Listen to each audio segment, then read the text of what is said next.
Hey, everybody, and welcome to Chef AJ Live. I'm your host, Chef AJ, and this is where I introduce you to amazing people like you who are doing great things in the world that I think you should know about. Well, today's guest needs no introduction, and you are in for a real treat because he is going to be giving a lecture that he hasn't given yet for the very first time. It's a two-part lecture. Part one will be today, and part two will be the exact time this week. This day next Saturday. So we'll get all the information in the chat box. He really does need no introduction. He is a legend, at least in the plant-based world, and I think in other worlds as well. His name is Dr. John McDougall, and he's going to be talking about my absolute favorite food, the humble potato. Please welcome Dr. John McDougall. I'm so excited, and everyone is. Thank you, AJ. To come into your world is so wonderful. To have so many friendly, enthusiastic people looking to have better lives. What an opportunity. Thank you very much. And I do sincerely mean it. Well, thank you. I can't wait. This is a great subject.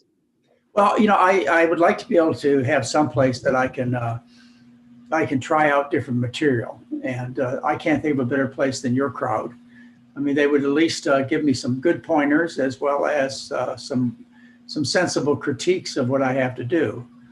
Because I'd rather fail in front of these folks than in front of the other guys.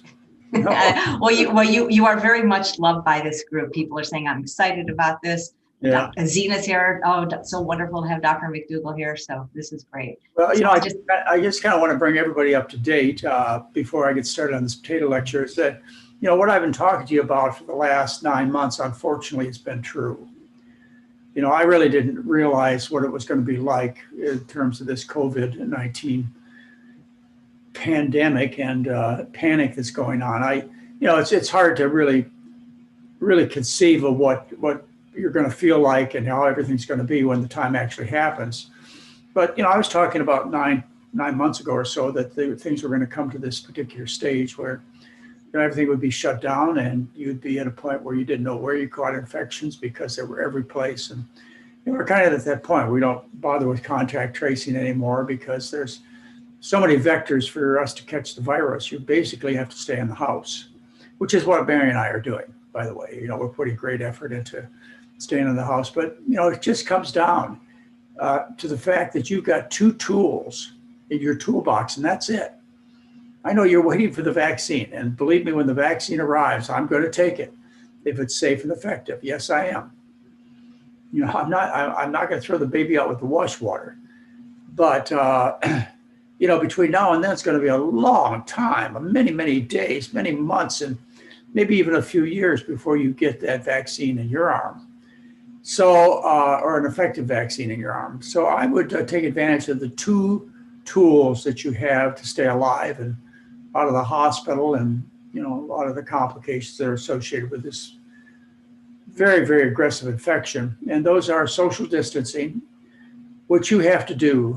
You have to wear at least one mask. Mary and I wear two.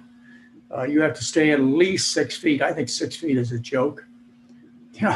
This virus goes many, many feet. And it's the kind of virus that hangs out in the air after you leave the room and various dried particles. And so you can catch it several hours after somebody's been in a particular room. So yeah, at least 6 feet, probably more like 16 feet or 60 feet, you should stay away from people. Just stay home, just basically stay home. And of course, wash whatever you can wash and sterilize whatever you can sterilize. And that's important. But remember, your second tool in your toolbox is what you've been learning from AJ and I for forever. And that is that you need to get rid of the comorbid factors. They call them comorbid factors. In other words, things that are happening at the same time as the COVID virus. Comorbid, like diabetes and being overweight, which 80% of people are, and having artery disease, which, is probably 80% of people have, and high blood pressure, which half the people have, and pre-diabetes, which half the people have, and diabetics, which, 14% of the population has. These are the comorbid conditions. Not only can you prevent these by following the advice that AJ and I have been trying to give you, but you can cure these problems. You don't have these comorbid factors. And if you can believe the CDC and the Chinese government and the US government and Anthony Fauci and, oh man, the British Medical Journal, they all tell you Whether or not you're going to survive this infection is whether or not you are healthy. And they address that in terms of comorbid factors. What they don't realize, and they don't, I know they don't, because I've spent the last 50 years trying to convince them of such, otherwise, that these are dietary diseases. They're easy to fix. As Esselstyn says, it's like a paper tiger. It really is. They're very easy problems to fix because we know the cause. It's just like fixing a drunk. You just take the booze away from them. Fixing a cigarette smoke, you just take the tobacco away from them. You take somebody suffering from food poisoning, you take away the food poisons. And you give them a diet of starches, vegetables, and fruits, which is what we're going to talk about. Which leads us into the potato, AJ. But I had to bring people up to date because this is all people are thinking about. Wouldn't you agree? Absolutely. I'm sorry it's that way. I really am. But remember, I have some hopeful thoughts about this. I was just listening to the TV, and they talked about, I believe the factor was 17% reduction. Could have been 7%, but I'm hoping for 17% reduction in greenhouse gases this past year, just by keeping the airplanes out of the sky and keeping the transportation down. You can only imagine what we could do if we could change people's diets worldwide. My estimate is that you could cut greenhouse gas production overnight by 30, 40, 50% if you could get people to change the kind of diet that we recommend here to deal with chronic diseases, to deal with climate change, to deal with COVID-19, to deal with your economic problems. Everything says do this except for the fact that people don't want to. They don't want to wear masks either. That doesn't mean there isn't a segment of the population that wants to take advantage of the truth, that wants to take advantage of science. Let's get into potatoes. Are you ready, AJ? Absolutely. My favorite topic. The much maligned potato. Host has denied you sharing. Boy, oh boy, am I in trouble. Not working. No, can you fix it? Yeah, try now. I just clicked a button.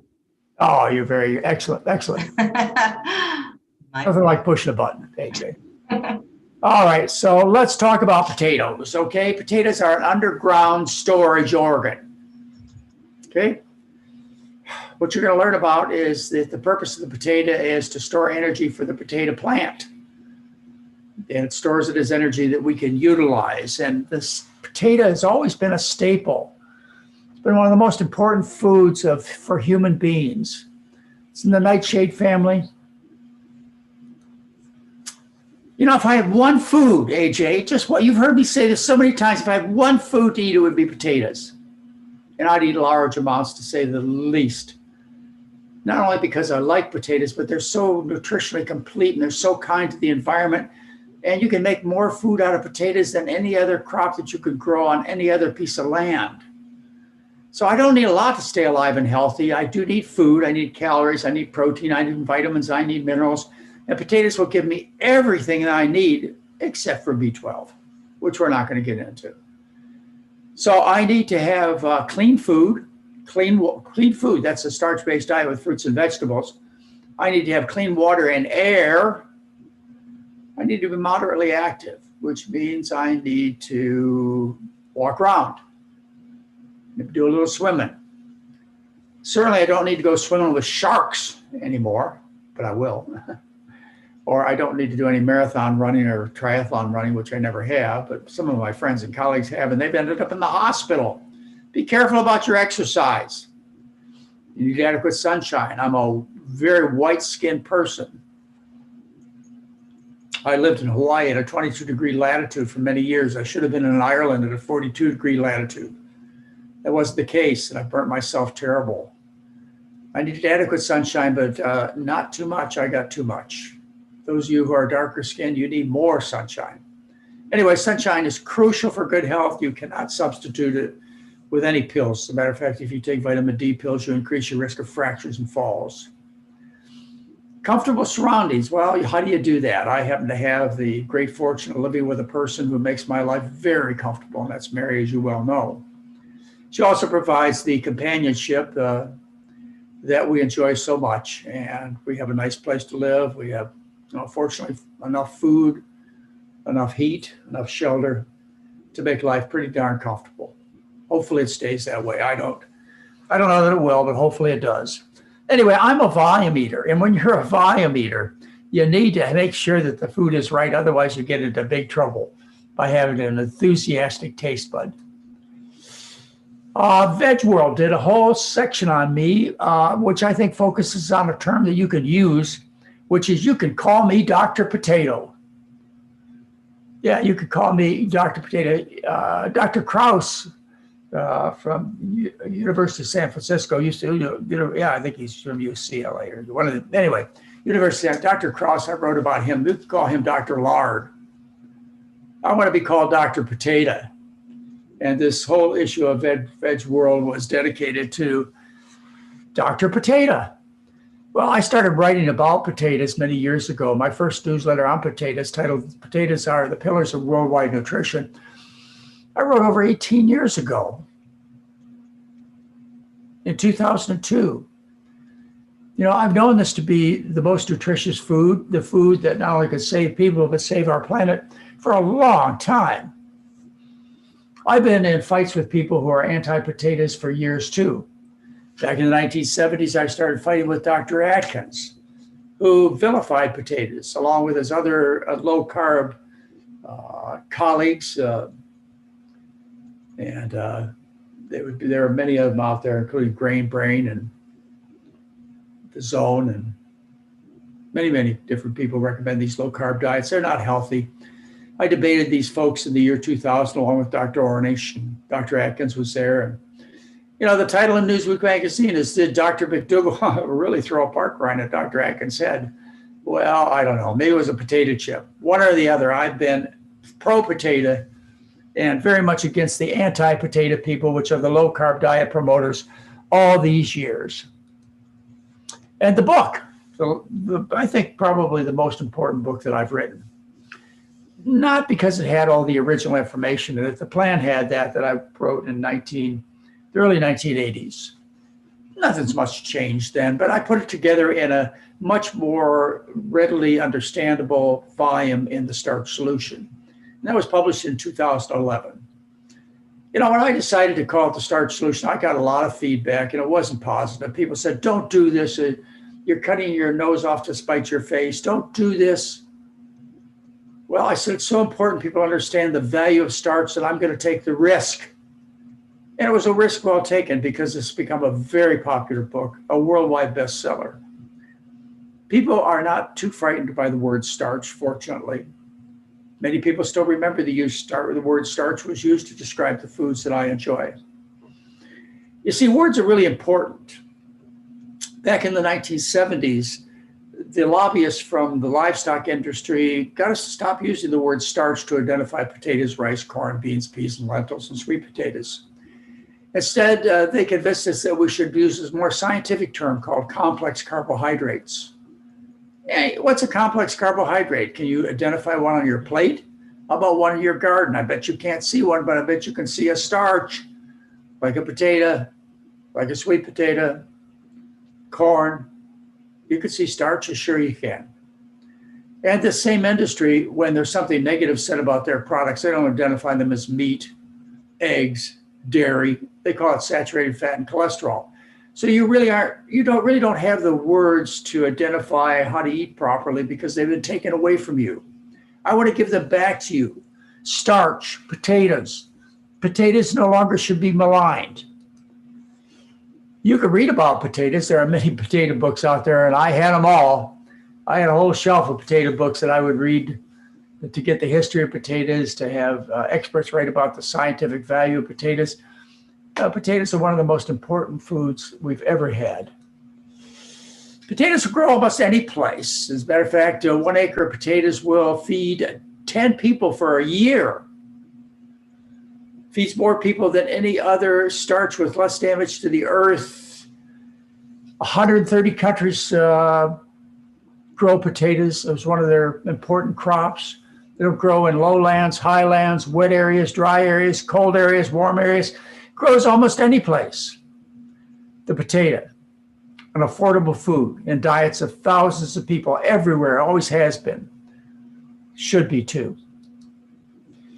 Migration of the potato. The history of the potato is one where it began in the Americas. Yes, it did. And then it moved from the Americas, North and South America. It moved to Europe and then to Asia. Didn't move to Europe until around the 1600s, but prior to that, it was grown as a staple crop in the Andes as long ago as 10 to 12,000 years ago. They say maybe Titicaca was the place of origin of the various potatoes.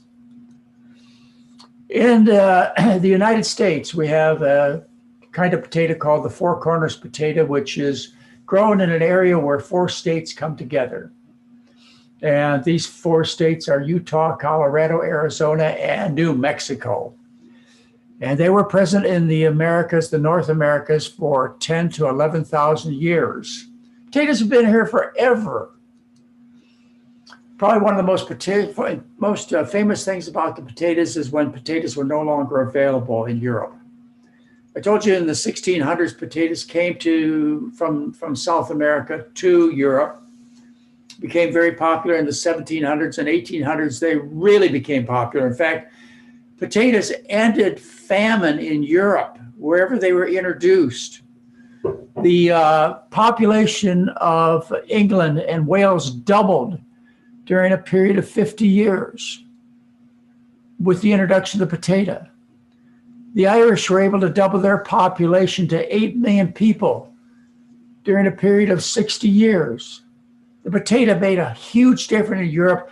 And when the potato was taken away from the Irish and other people of Western Europe during the Great Potato Famine, the Great Hunger, at that time, 60% of the food supply was potatoes.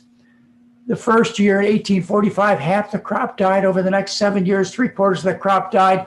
As a result, 3 million people left Ireland, 1/3 of the population.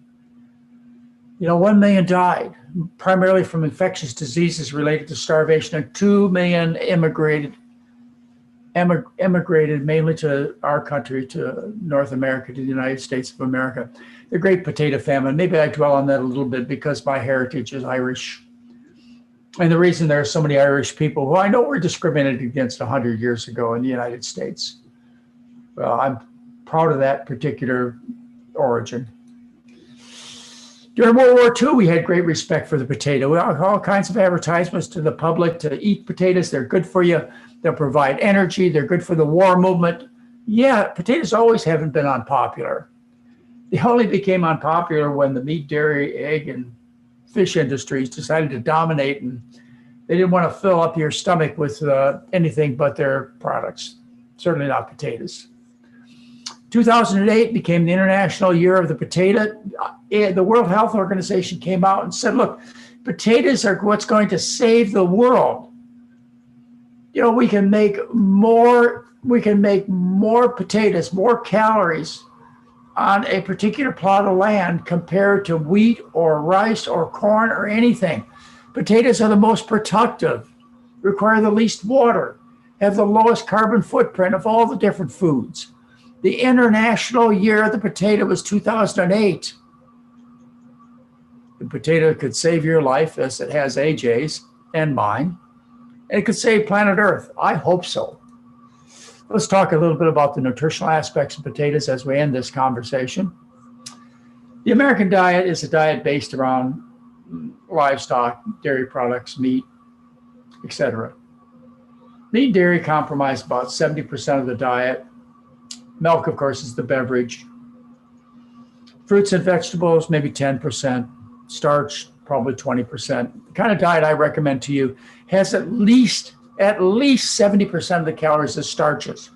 Again, rice, corn, potatoes, beans, peas, lentils, breads, pastas, sweet potatoes, etc. You should look at your plate. You should see, don't measure, don't weigh, but you could see that 70 to 90% of the food on your plate is starch. And potatoes would be an excellent one. Worldwide, throughout all of verifiable human history, what we find is all large, successful populations lived on starch. In the Americas, South Americas in particular, particularly the Andes, they were known as potato eaters. They had 400 different species of potatoes growing in the Andes.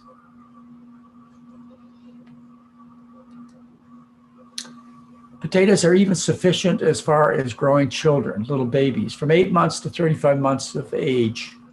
Children have been raised on potatoes as the sole source of protein and the sole source of nutrients, as a formula, because there was nothing else available for these children in Peru. That's how adequate potatoes are as far as nutrition is concerned. A man and a woman in 1928 lived in a metabolic ward. That means for 6 months, researchers, scientists had total control over these people, what they ate, how they responded, their metabolic tests, etc., for 6 months. And the man and the woman, they were very athletic. They were marathon, triathlon runners at that time. And they lived on a diet that was essentially all potatoes with a few spices. And this was done in the laboratory where they coined the word vitamin. So in one of the most prominent research laboratories in the world, this particular study was done. And they said they did not tire of the uniform diet of potatoes. There was no craving for change. Isn't that something? 6 months they lived on potatoes. They had no craving for change. They were perfectly fine. They kept up their exercise.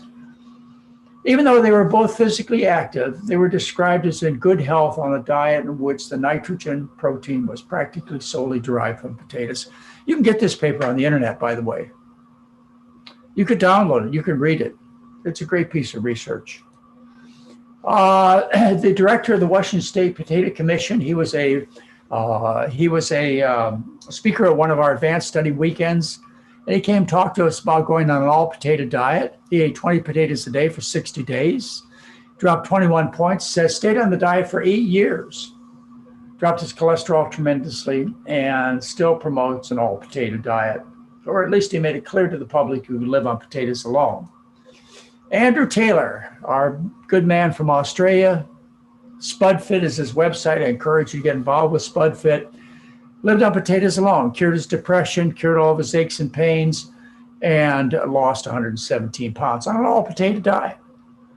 And the Martian, when he went to Mars, when Matt Damon went to Mars, what did he grow? Didn't grow pork chops. He grew potatoes. Why? Because potatoes grow in such harsh environments. They pick potatoes, the most productive, nutritious food on planet Earth.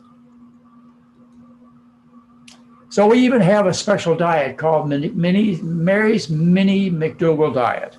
And that can be an all potato diet, just like I described for you on Andrew Taylor and the Washington Potato Commission spokesman.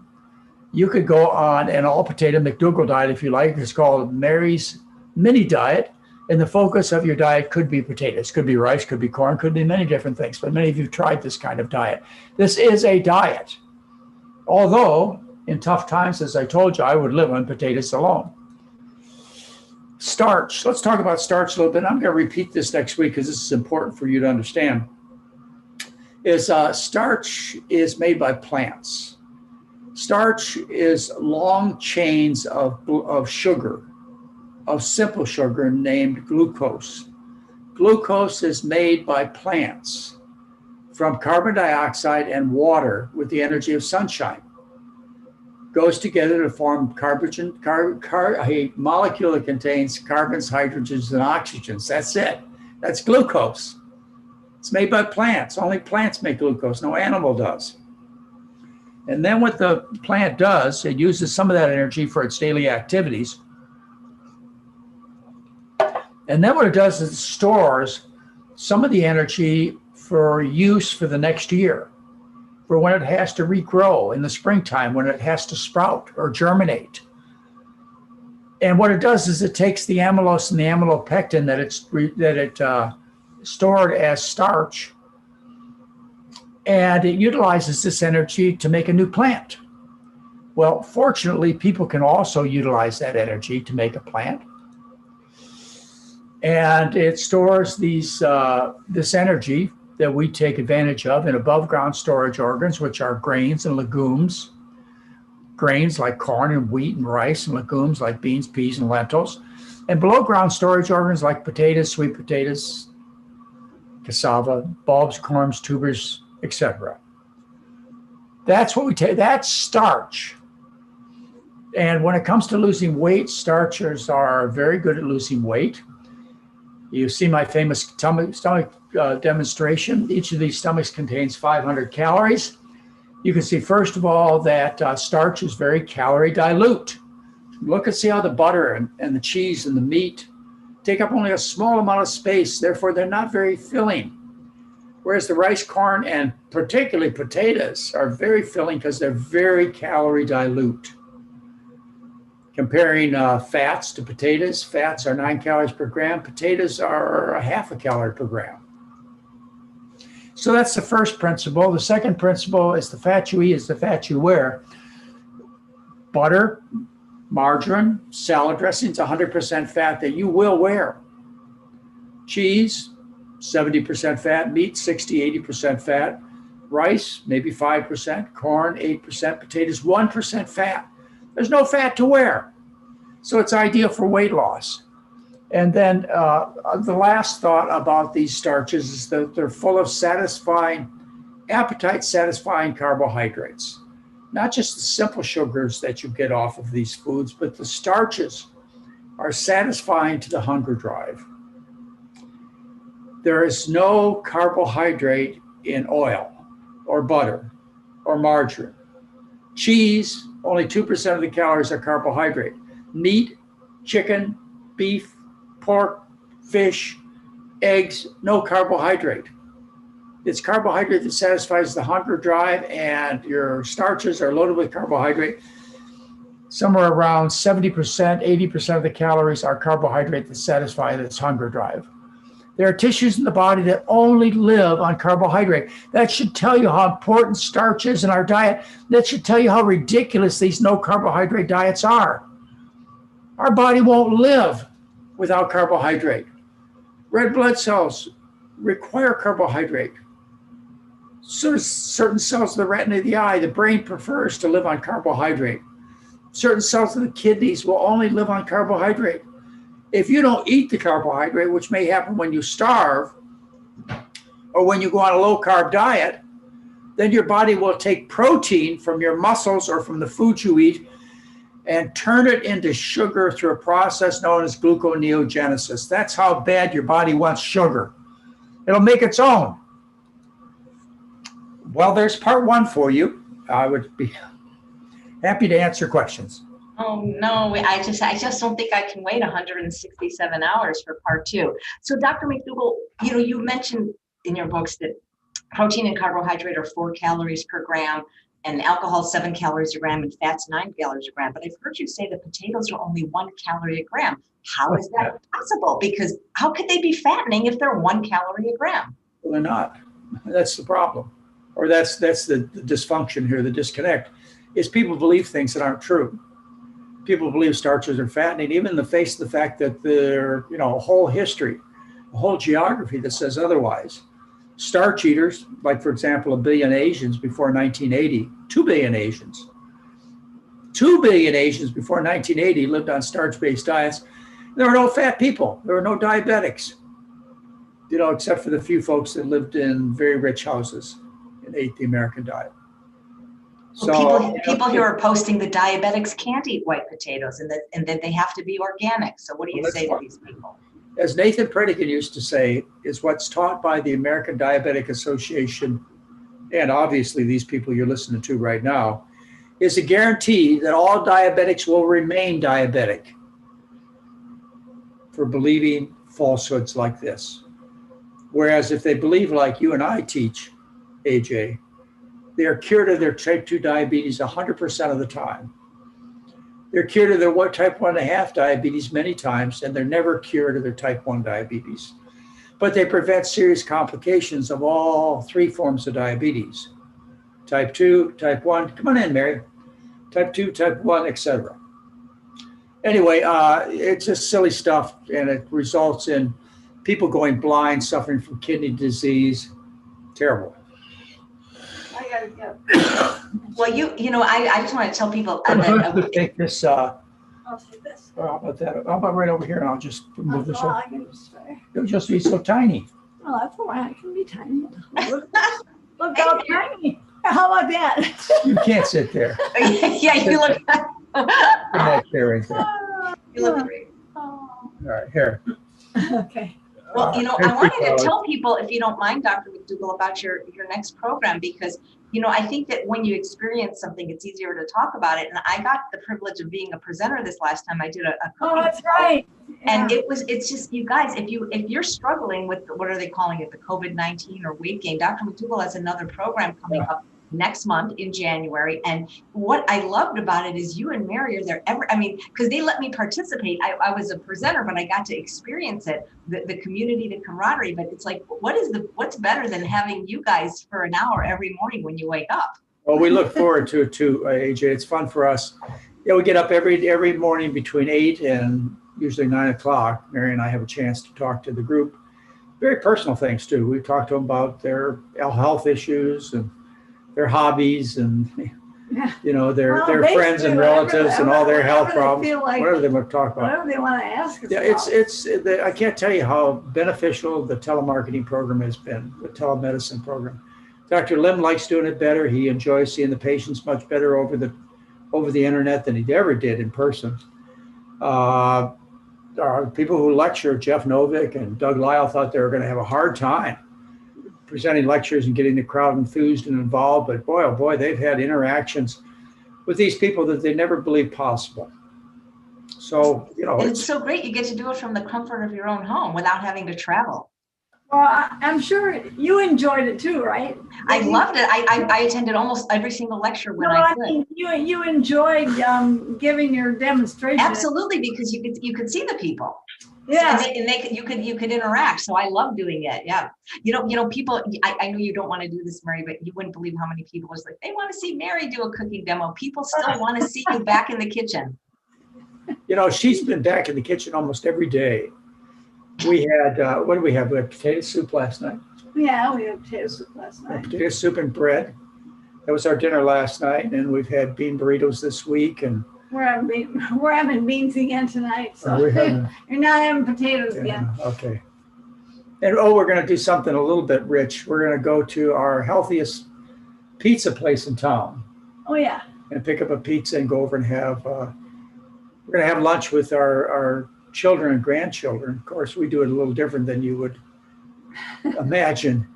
We sit out on the porch in the cold air. They have a big deck on the back of their house. We've got some heaters. And we bought some of those, those big heaters that you see in outside restaurants. The environmentally unfriendly ones. Yeah, probably. Yeah. But, we're going to go over there. We put those on and we sit out there. We're going to get a very, very low fat, no cheese pizza. Yeah. Nice. But that's a big deal. We haven't done that in months. So we're out today. We're out being a little reckless, both in our environment. We get a little tired of the COVID, whatever you call it, too. Yeah, it's time for us to get out of the house. Oh, that's good. So people are asking, we can eat as many potatoes as we want, but Peter's saying, but beans, you have to limit them? No.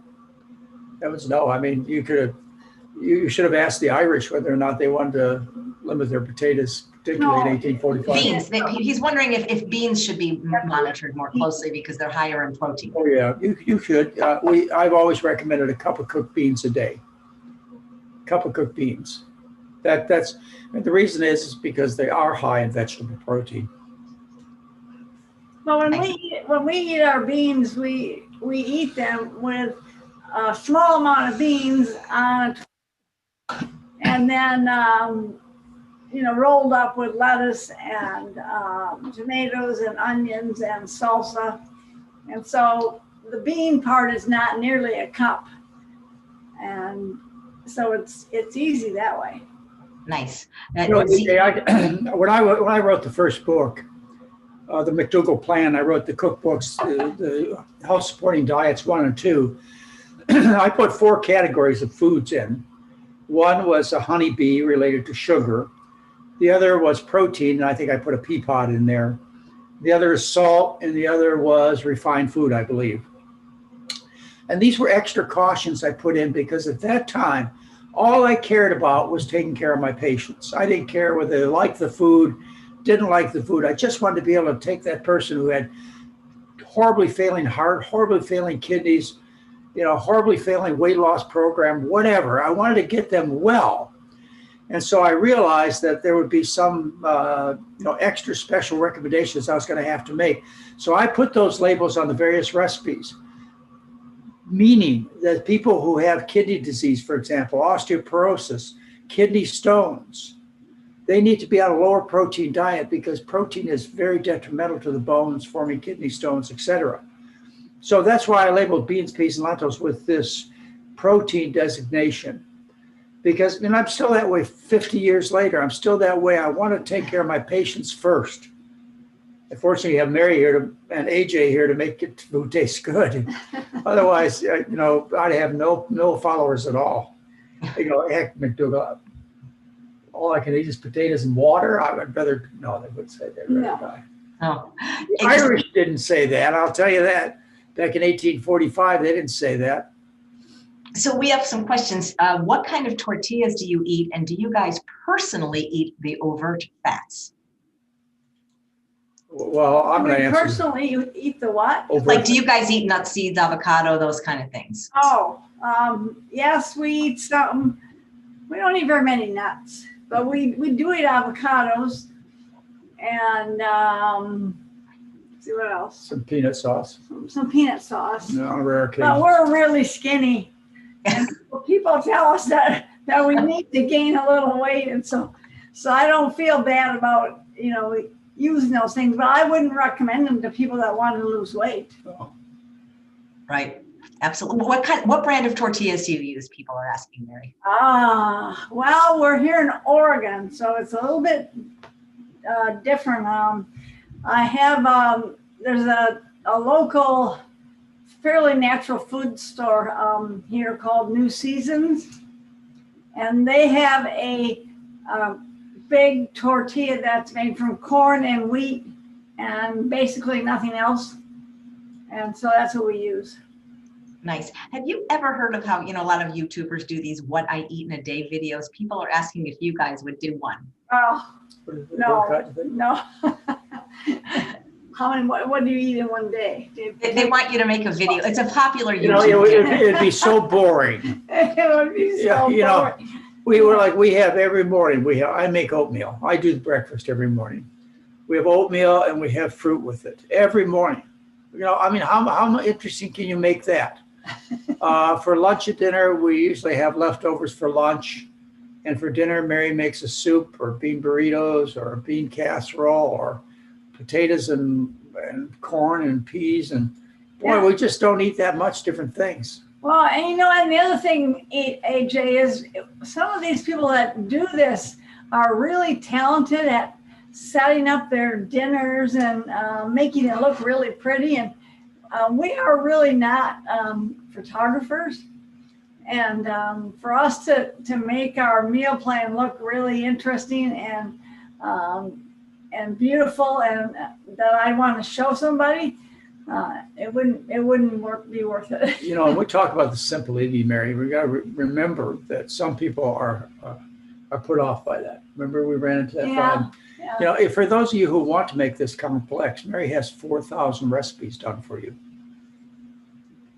Yeah, we have some people at one of our programs say, they liked all the variety because they didn't like to eat the same thing over and over again, whereas we're more than happy to eat the same thing over and over again. Well, think about it. Our dogs and cats eat the same thing over and over again. And from those parts, they're not fat and they don't get diabetes and they don't have GI problems. And they don't complain either.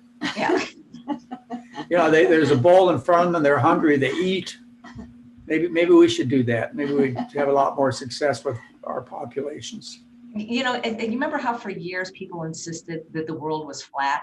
Is that kind of how you feel, Dr. McDougall? Because somebody commented, but won't potatoes and starches raise diabetics' blood sugar? It's like, for 40 years, you've been telling the truth, but everywhere else, they're saying that the world is flat. How many times have we heard that? AJ, how many years? I'm just amazed at how people act. And I learn more as I get older. I have to say that the recent political chaos that we've gone through has brought me to an understanding of human beings at a lower level of moral fortitude than I'd ever imagined. So You know, I've gotten a whole education on why people who have ignored the truth when it comes to diet and health, something so obvious, as I've watched our politicians ignore obvious things and take stands that are absolutely ridiculous. And I'm not going to tell you what side of the fence I'm at. It doesn't matter.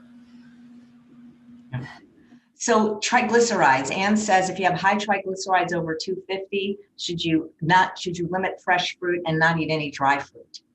Probably not. It's okay. I mean, I think when you get into the 500 range, you ought to be concerned, but maybe 250.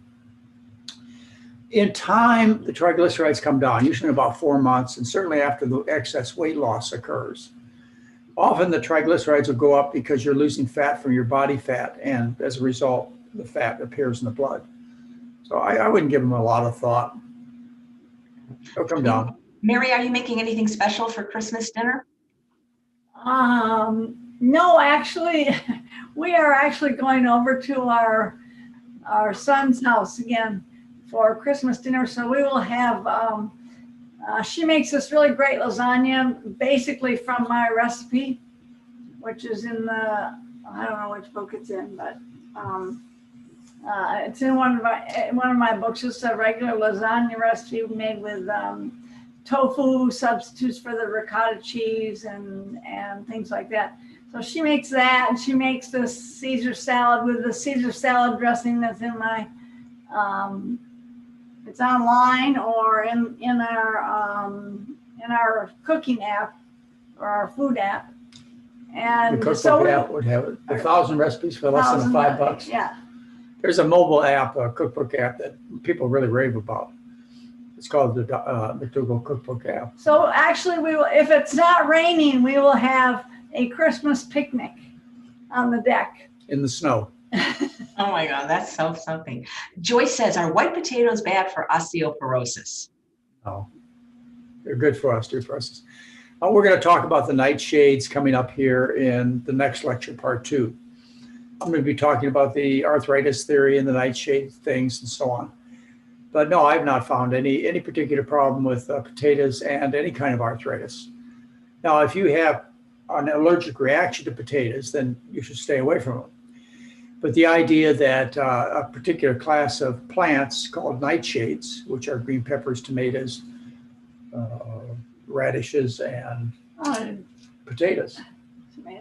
Tomatoes, green peppers, and radishes. Yeah. Anyway, if you're bothered by any one of those eggplant. Yeah, you don't eat those anyway. Then stay away from them. Yeah. Is there anything that Dr. McDougall doesn't like or won't eat in the I just told you. Just that. Really? That's his only thing. That's pretty good. That's not bad. So everybody's allowed one food they won't eat. Well, he'll eat it. Oh yeah. But he doesn't like to eat it. If she covers it up with enough sauce, I'll eat it. Funny. Well, that's really what it is. I mean, when you think about animal products, they don't taste good. It's all people want is the sauce, and the sauce is made from plants. Yeah. Yeah, well, people cannot wait for the part 2. I asked if there's anybody on because we have some graduates on if they wanted to come on and give a testimonial because, Zena had posted how within, the first week of doing your program, she completely reversed her type 2 diabetes and went off all her medications. Well, we have a lot of successes that way, AJ. As a matter of fact, if you don't get better, my first concern is I haven't taught you well enough and you're not doing it because it works so frequently. You should expect good results. You should expect tremendous results. And again, people who come through the program, if they're not experiencing the tremendous results that we promise, we even have a written McDougall promise that we give people when they come through the program. Tell them exactly what's going to happen, weight-wise, pill-wise, et cetera. I mean, it's all there in a signed contract, how long it's going to take. So, these things happen so consistently. Why? Because we're dealing with a cause and effect. You remove the cause, and what do you expect will happen? People get better. And so, anyway, if you need to get the results. If you don't, then you need to ask why. You're doing something wrong. Yeah, because this is basic, folks. If I was to lock you in a prison cell and give you what is fed to prisoners of war, or even if I gave you as much as you wanted of the kind of foods that say were fed to prisoners of war in Vietnam, like John McCain, he was pretty thin when he came out. He was pretty thin. Yeah. I don't know how much rice he got, but I'd give you all the rice you wanted and you'd end up thin, I guarantee. Yeah, I know. I love how you talk. You know what I love about you? Well, I love so much about you guys, but I love how you always give props to the people you learn from, like Dr. Kempner and Dr. Swank and Nathan Pritikin. But now people are worried about rice. They can't eat rice because of arsenic, they're saying. Yeah. Well, that's, again, I've dealt with that in things that I've written. You should, I would encourage you to go to our website, drmcdougall.com, use the search engine. And like, for example, if you're going to ask about the arsenic in rice, you just put in arsenic in the research engine.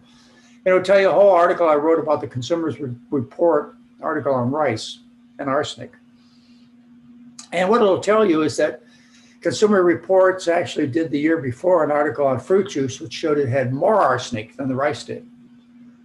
And the arsenic is due to the fact that the rice is being grown on contaminated lands. There's nothing special about rice. It may be a little more efficient as far as its accumulation of rice from the ground. But the reason that the arsenic is getting into the rice is because the rice is being grown on lands that were once grown for cotton. And they had boll weevils on the cotton, and the boll weevils were killed by rice or by arsenic. The arsenic was the pesticide for boll weevils. And so you end up with a whole bunch of arsenic in the ground, and then they planted the ground with rice. So the way you get rice that is free of arsenic is you just get a farmer who has been careful about planting his rice or other crops on the ground that's clean, without arsenic, that hadn't been growing cotton. Melanie says, does your program permit teenagers to attend?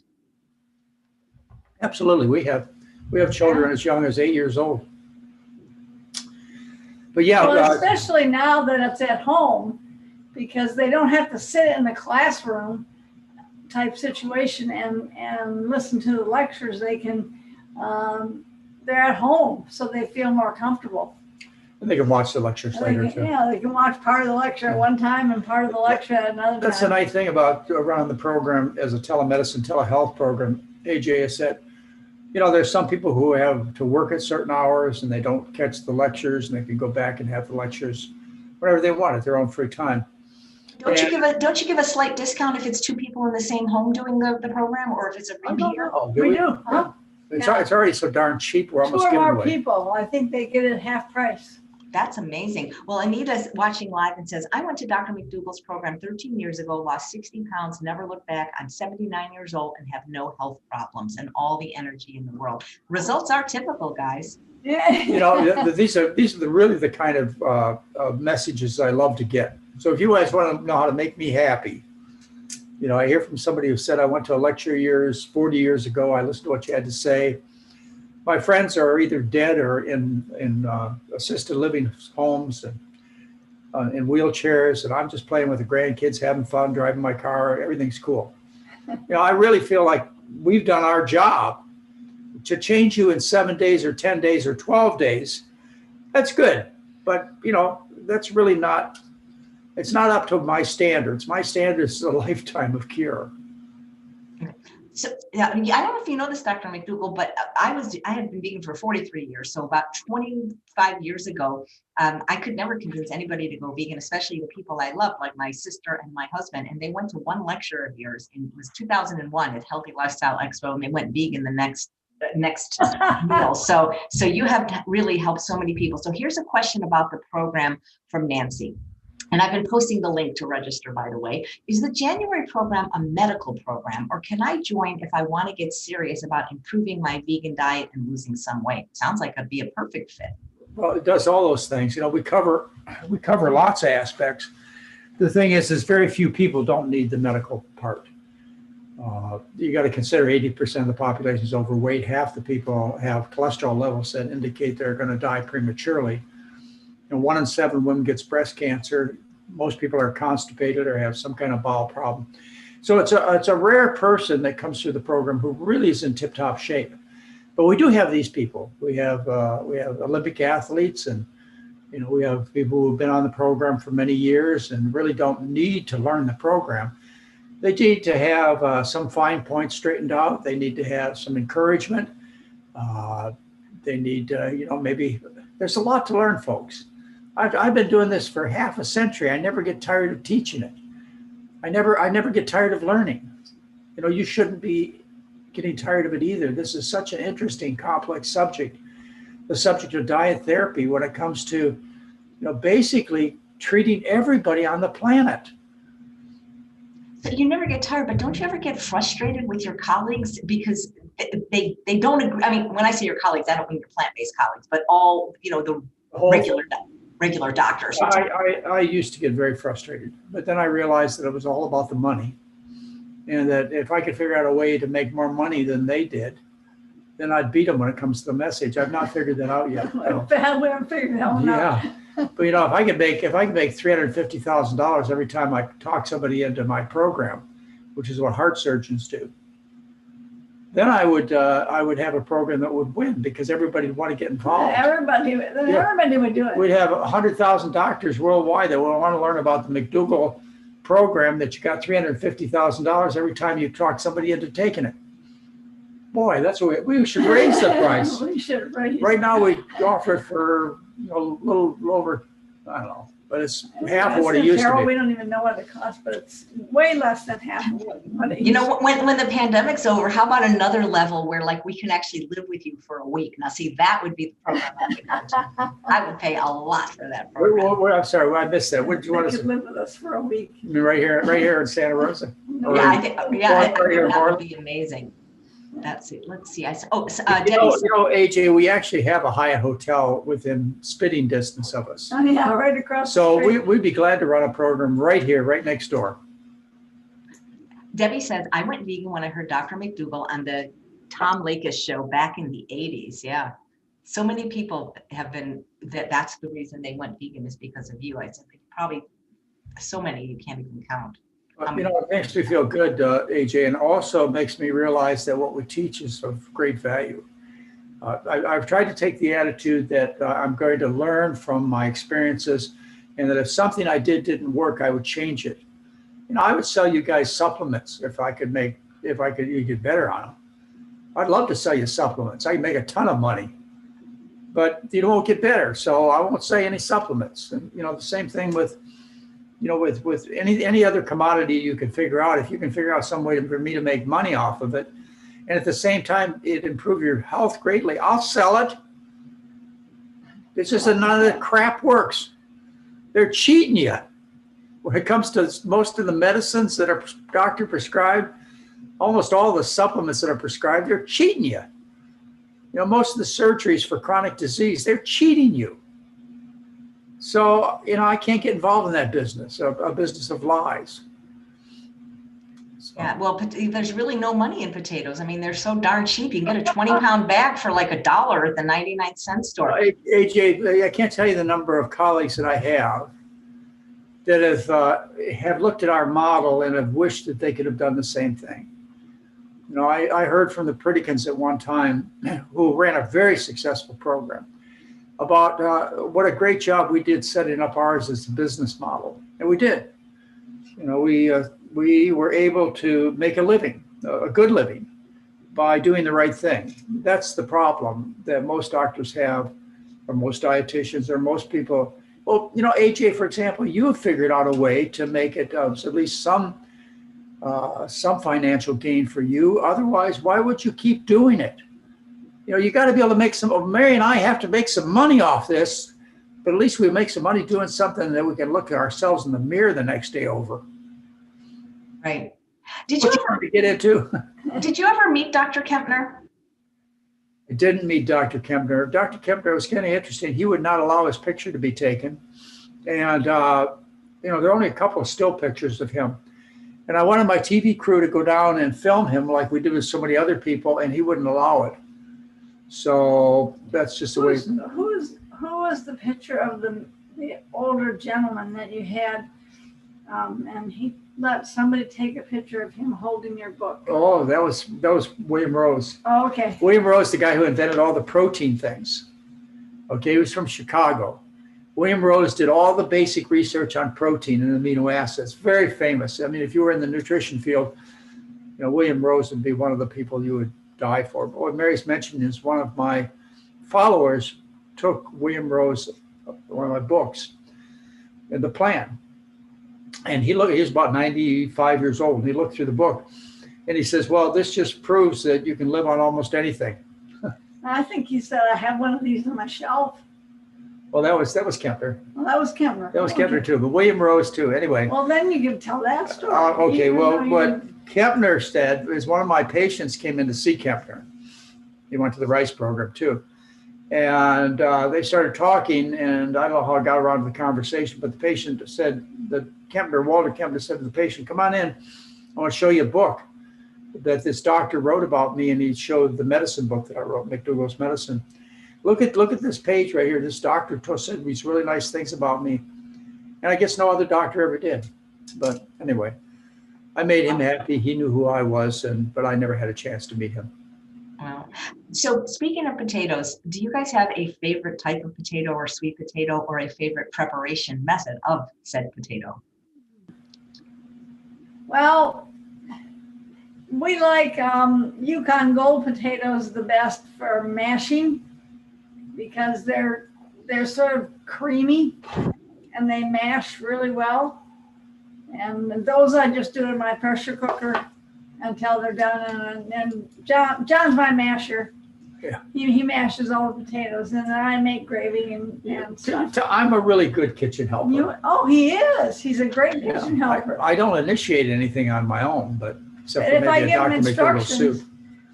That's great. That's great. But when I come in there, I chop, I mash, I get things out, I wash dishes. I'm really good at washing dishes. So, you guys are great. I'm quite domestic, AJ. You wouldn't believe it. I am really very domestic. Well, that's great. Other potatoes, we like the garnet yams, and we like the purple potatoes. You also buy the little ones. Yeah. To put in. I buy the little baby potatoes that are like this big. They almost look like the Four Corners potatoes. Boil them and. Did you ever get your air fryer? I know you lost everything in the fire, but did you ever get your air fryer replaced? I got my air fryer replaced, but I've never used it. Yeah. When you guys lived in Hawaii, did you ever have those potatoes? You know what I'm talking about? They taste like cake. I think they're called Okinawan sweet potatoes. Yes, yeah. You can buy them, I think, around here. I've seen them. And probably at New Seasons. Yeah, that's our organic type grocery store that rivals Whole Foods. Only I like it better. That's great. Don't tell. I suppose that's not good. Don't tell Bezos that. I was going to say, don't tell John Mackey that he's coming on the show, but he's probably not. Are you going to have John on the show? Excuse me? Are you going to have John on the show? Yeah, he didn't think that my audience would want to hear about conscious capitalism, but I said, I think so. So yeah. You can get John talking about vegetarian eating and vegetarian diets very easily. He's been a great supporter of ours over the years, and also a good friend. I have to say, John Mackey is a personal friend of mine. Well, I have to classify Whole Foods. When we lived in Santa Rosa, I shopped at Whole Foods a lot because it was convenient and it was close to my house. Now that we live in Portland, it's much more difficult for me to get to Whole Foods, and it's much easier for me to get to New Seasons. Right. And do you buy all organic? Do you worry about that? I try, but I don't shop for myself anymore. I have someone I belong to Instacart, and so I have a grocery list that I go through every week, and I check off what I want, and then I give instructions to my shopper that I want things organic, and if they can't find organic, then I'll take the regular. But nice. So I try. Good. Yeah, I know it's so great, and even with Amazon, they deliver from Whole Foods like within 2 hours. It's so cool if you're Amazon Prime. I don't know if it would work from where we live, because we live in a community that's 3 large condos, and only one of them has a reception area where they take packages. And so for me to order, I've never tried to order the fresh pantry stuff because I don't know what would, I wouldn't want it delivered to the other building where I don't live. Oh, I tried that one time. Remember, I tried that fresh fruit place that Oh, did yeah, fruit in and season, we wouldn't and do it. well, only if I would stay up all night long so Yeah. they could deliver in the middle of the night. People are asking what your grocery list is like. Maybe you could put that somewhere on your website. They really want to know what you guys eat, even though you tell them it's very simple. They want to know, what are you guys doing for exercise these days? Taking walks? Well, you know, we've told you what we eat. I'm sorry, it's not enough. But we don't. We eat potatoes and rice and bread and and oatmeal, and that's all we eat. And fruits and vegetables. You know, look at me. Don't I look like I follow the McDougall diet? Look at her. I know. Well, some of the people are saying you guys are too skinny. That's what I hear. She's going to be 75 this year. In just a couple of days. 75 years old. No, not a couple of days. Couple of months. Yeah. Anyway, I would like to see you guys, any of you who are asking, not this group, I'm sorry, this is the wrong group to admit that challenge to, but any other group to, demonstrate as good a health as Mary and I have. We're doing okay. We're getting old. We're going to die. Yes, we are. As far as exercise goes, we don't do as much as we could or should, but we exercise every day. We do some still exercises once or twice a week where you lift weights and you squeeze things and pull things and, do bridges and all kinds of stuff, We do that, and then every day we take a walk. We probably walk a half a mile every day, at least, if not a mile. Well, we have our own personal trainer that came to our house until COVID came along. And then we have to do, so then we work on doing what she taught us by ourselves. But at least every day we go for a walk. Yeah, it's been a year since we've had any supervision in our exercise, and we've kept it up. So we're doing good. We realize that it's important, and we're doing good. Donna says, which is the best McDougall book to help me start the lifestyle? I would get, it depends on whether you like to read. If you don't like to read, I'd get The Healthiest Diet on the Planet because it has pictures. If you like to read, I'd get The Starch Solution. Yeah. I guess I'd probably say that too. And if you need to lose weight, I'd get the McDougall program for maximum weight loss. And if you have, yeah, that'd be fine, AJ. That's a great one. That's my favorite. And if you have GI problems, I love that book, the GI book you wrote. Digestive Tune-Up. That's fun, yeah. Yeah, that's one of my favorites. I can look back, and I likely will not write another book, but I can look back and I can see how each and every book has its own character to it. And, I don't think anybody would pick up my books and say, well, you've rewritten the same whole book again. My approach has been different enough each and every time I went at it. Maybe I'll do a book on the climate, who knows? But it would be the only thing I'd be interested enough to write about. And, I've had a chance to write it from different points of view. Some of them have been dialogues, some of the books have been, anyway. Well, yeah, you've written a book on women, you've written a book on heart disease. Right. And I did the medicine book where, I had different characters and patients to discuss the book. And so it's been fun. It's been a great writing career. I've enjoyed it. I have everything to feel good about. That's like asking a parent to choose who their favorite kid is. Yeah. Or asking a grandparent to choose who their favorite grandchild is. Or a chef to choose their favorite recipe. Yeah. Dr. McDougall, do you have an endemic memory? Because when somebody asks you a question, you go, well, it was in the May 2008 newsletter. Isn't that amazing that he can do that? Well, AJ, it's like anything in life that you're really interested in. When I meet people, I can say to them, oh, I remember your cholesterol was 157, but I don't remember your name.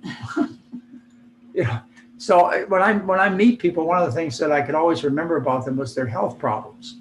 Yeah, but I didn't pay attention enough to their name to remember their name. And it's like anything in life. One of the things that you're really interested in, like medicine and nutrition, are just I can hardly wait to. She's talking about something I always wonder about too. I mean, how in the world can he remember exactly which newsletter and what year and what month it was in that he wrote about diabetes? Well, because I can't took, even remember that about I recipes. took it at least 2 weeks, well, rarely a week, but at least 2 weeks was the usual time it took me to write an article every month. Yeah, but still, to remember. And I did that since 1986. 20 years, 30 years. I quit. I quit. Now I just write articles when I feel like it. Maybe you should go on Jeopardy. Of course. No, he doesn't know that kind of stuff. It'd have to be all about medicine. That'd be great. Well, I don't want to, I want to respect your time. It's always a wonderful talking to you. And I can't wait that we're going to see you again next week for part 2 of this. Part 2, we're going to do part 2 about the potatoes. So anybody has any questions about the potatoes that I didn't answer, that you think I should have answered, write me, and then I'll try and conclude them in the part 2. And any suggestions you have, write me at drmcdougal at drmcdougal.com. I'll be glad to include them in anything I do. I'm always up for self-improvement. Nice. Well, thank you guys so much. It's always a pleasure spending time with you. So guys, you know that there's another lecture next week. So tell your friends, come back at the same time, 9 a.m. Pacific time on Saturday. I'm so glad to hear you're going to teach again at the next. Yeah, I can't wait. Thank you for having me. It's such an honor and it's a dream come true. And now we don't have to travel. What could be better? I know. It's perfect. Yeah, You get go ahead. you get the nicest people. We got a program in January. I don't know whether it's filled up or not, but I'd certainly get signed up soon because I've been posting the link and sending it out to my email list, and I've been asking anybody that's a graduate that's watching live if they want to come on and do a testimonial to let me know, and maybe we can bring them on next week. Just like that time we brought remember we brought up one of the people watching live. She just came on and talked about how great the program was. Well, we'd be glad to share with you guys as much as you want. We would be happy to do that. Thank you so much, Dr. McDougall and Mary. And thanks all of you for watching another episode of Chef AJ. All right. It's a pleasure. You keep them entertained, AJ. Absolutely. And you guys, do what Dr. McDougall says. Just eat a damn potato. All right. Take care, everybody. Come back. I thought about including you in my potato lecture, AJ. I couldn't just figure out how to put you in, though. Yeah, you know what? I'll give you a little snippet of me singing that song. But guys, come back in 50 minutes. We have our regular 11 o'clock show where Chef Carol Levy is going to be demonstrating stuffed delicata squash. Take care, McDougalls. Have a good day.